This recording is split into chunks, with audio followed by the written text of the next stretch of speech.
आता दूध ओतू गेल्यावर जेवढा मला त्रास होतो ना, तेवढा त्रास मला कुठल्याच गोष्टीचा होत नसेल आणि माझंच नाही तर हे प्रत्येक महिलेचा असेल. आज होता चॅलेंजचा आपला 6वा दिवस आणि वेट चेक करायचा होता मला. तर चांगला 1 किलोचा फरक दिसला.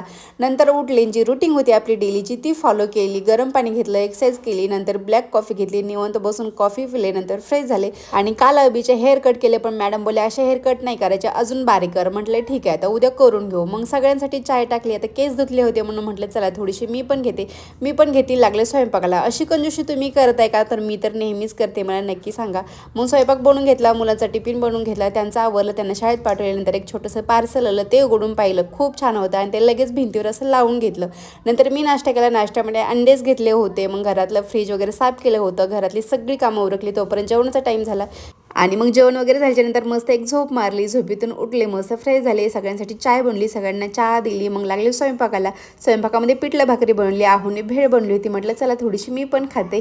मग काय गॅस साफ केला असताना दूध वरती गेलं, डोक्याला टेन्शन झालं, साफ करून घेतलं परत आणि शेवटची ड्रिंक घेतली. कालच्या दिवसात शेवट असा झाला. चलो बाय.